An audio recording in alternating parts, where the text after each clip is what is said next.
Saludos a nuestros oyentes de República Dominicana y Residencial Isabel Villas y Marinas. Le damos una nueva bienvenida al señor Rodolfo Minaya en este tercer conversatorio para seguir tratando la ordenanza del 16 de septiembre del 2021 que designa un administrador judicial.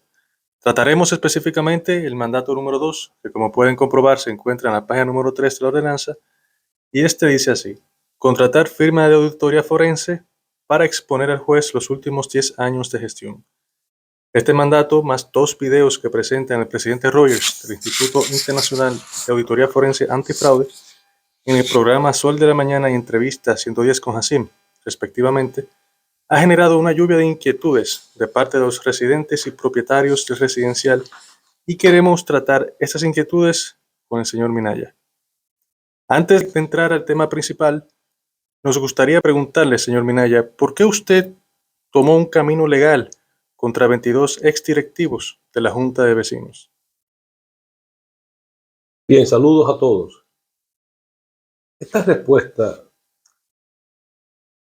debo darla con tres sólidos argumentos que tienen pruebas.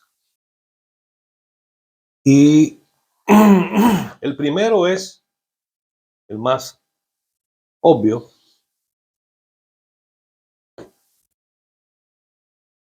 porque fracasaron después de muchos intentos durante años para dialogar con la otra parte sobre los diferentes problemas que tiene nuestra comunidad. Decidimos recurrir, nos vimos obligados entonces a recurrir a una acción en los tribunales. Eso fue con el respaldo en una asamblea en noviembre del 2018, ratificado en otra asamblea en el 2019, en la que, o sea, en el 2019, antes del golpe de Estado que dan nuestro contrario junto con funcionarios corruptos del ayuntamiento el 26 de febrero del 2019, ese golpe, de 216 votos obtuvimos la inmensa mayoría de 215 votos de respaldo. Esa es una primera razón. La segunda razón es que en el proceso se fueron identificando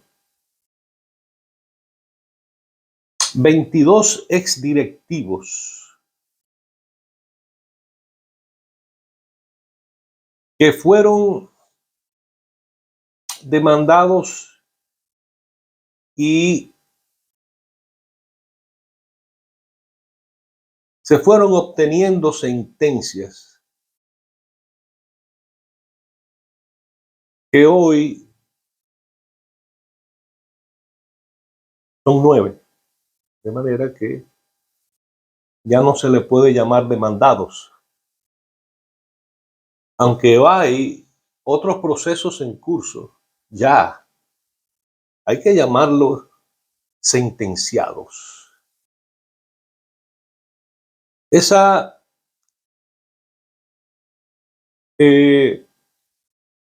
es la segunda razón. ¿Y por qué esto sucede? Porque en ese grupo se ha identificado que ha operado intereses particulares, individuales de ellos en contra de los intereses de la inmensa mayoría de nuestros propietarios y residentes en nuestra comunidad, de Isabel Villas e Isabel Marinas. Esa es la segunda razón. La tercera razón que le quiero exponer a esta primera pregunta, ya que nunca quisieron examinar la situación de nuestro residencial entre nosotros, bueno, pues solicitamos al tribunal que nos designara un administrador judicial para que pudiese una persona a cargo de un tribunal, una persona neutral, que no necesariamente imparcial, porque imparcial ya fueron los tribunales cuando emiten la sentencia. Y no se le puede exigir a un administrador judicial que lo que va es a ejecutar una ordenanza, que esté promoviendo diálogos en donde él sea un ente imparcial, porque, repito, los imparciales son los tribunales. Ahí las partes exponen sus alegatos y sus pruebas y los tribunales entonces evalúan y toman una decisión en base a esa imparcialidad que le ha permitido ver la verdad. De manera que el administrador judicial, como lo dice en la misma ordenanza, que no cumpla con lo que dice la ordenanza y se ponga a estar haciendo disparate de estar queriendo promover unos diálogos entre la parte vencedora y la parte que sucumbió para hacer, para dar una imagen de imparcialidad, ya se está entonces él mismo confrontando la ordenanza. Y en la ordenanza se establece que si se desvía el administrador judicial de esos mandatos y se pone a disparatear, como hizo el señor Pedro Sosa, que fue designado en ese sentido, entonces es una persona demandable, ese mismo administrador judicial.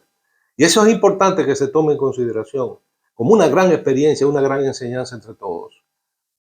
No se le debe exigir al administrador judicial imparcialidad, que ya fue procesada esa imparcialidad en los tribunales. Si la ordenanza manda que en armonía entre las partes, en armonía, quiere decir que de manera equilibrada debe pasar las informaciones en sus informes de gestión que le mandan también al juez, para que ambas partes evalúen esos informes mensuales y emitan su opinión, emitan sus puntos de vista diferentes. Eso no es dialogar. Eso es procesar los informes, la rendición de cuenta mensual que tiene que hacer y que cada parte emita su juicio. Eso sí lo dice la ordenanza. Entonces, en ese sentido, obtuvimos una gran victoria, porque en la ordenanza, reiteramos, en la página 2 dice, es objetivo del administrador judicial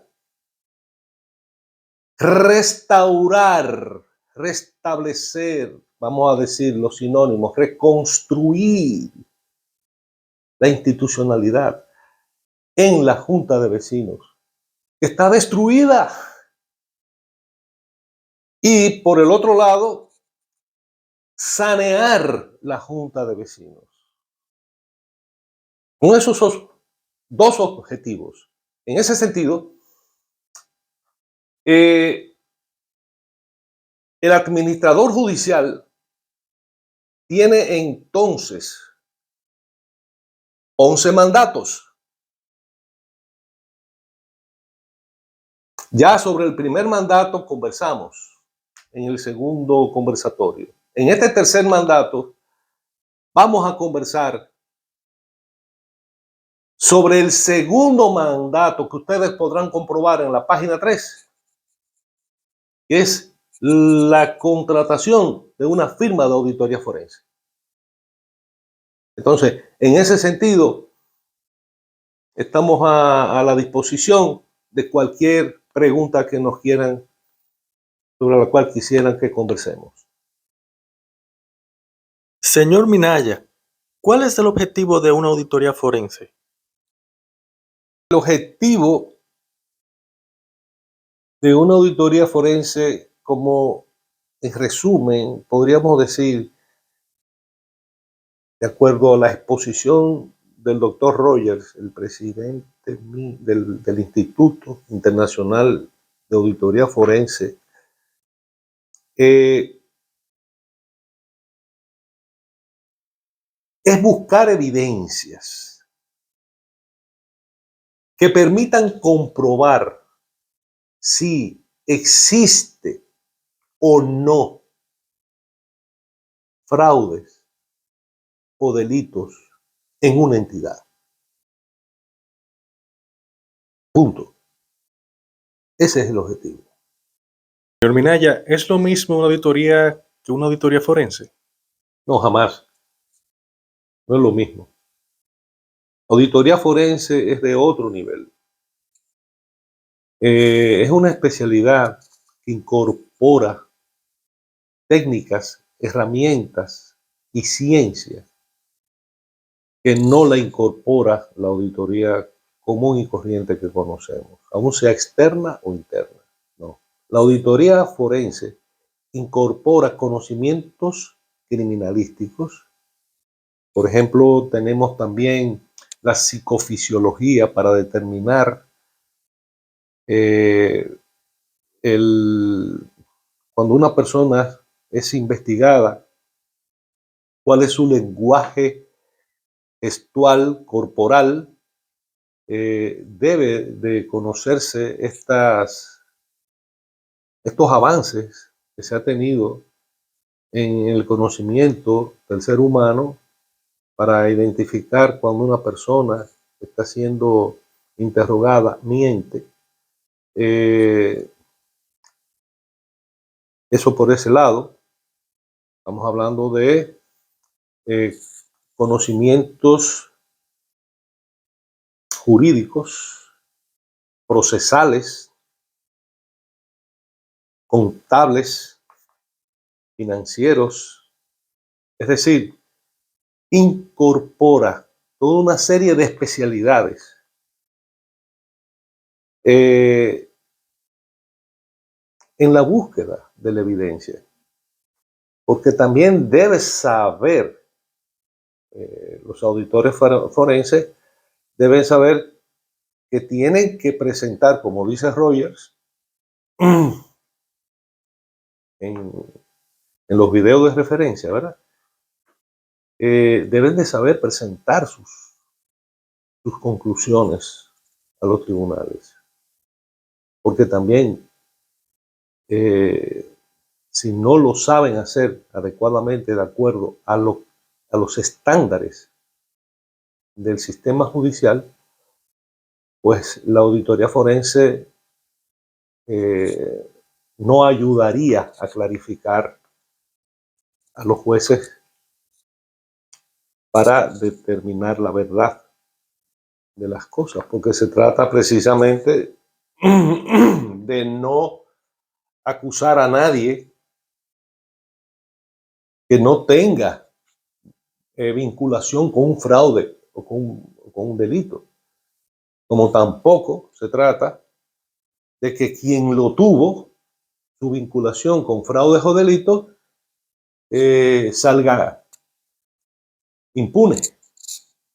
Entonces, es de una altísima responsabilidad el tema de la auditoría forense y requiere de muchos análisis y de mucha profundidad analítica el proceso de auditoría forense, de investigaciones muy detenidas, detalladas, que hay que hacer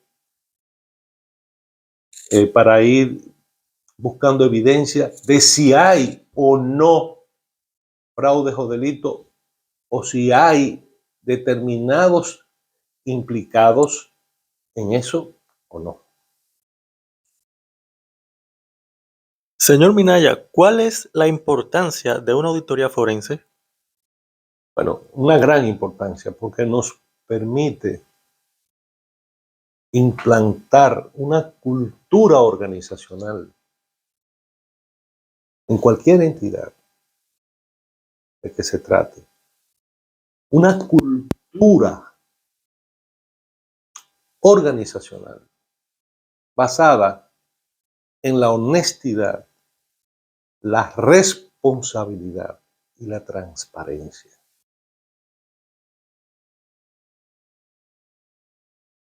Hay procedimientos que predicen, que pueden predecir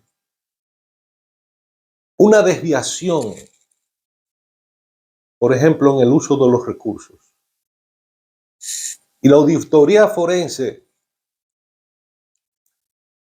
puede ayudar a implantar ese procedimiento que predice, es decir, que da alerta antes de que ese desvío, porque eso es corrupción, o sea, corrupción es desvío de los procedimientos.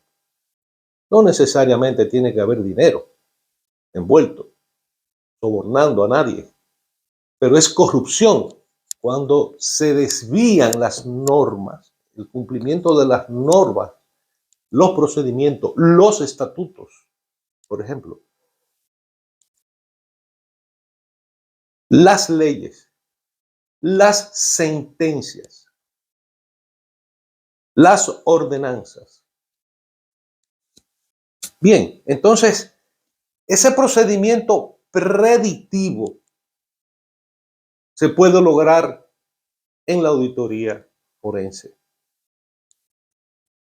Pero además está el preventivo, donde se da un mantenimiento preventivo con procedimientos que de manera cíclica se van comprobando que los procedimientos, las normas, los estatutos, etcétera, se van cumpliendo como mandan la letra y el espíritu de esas normas.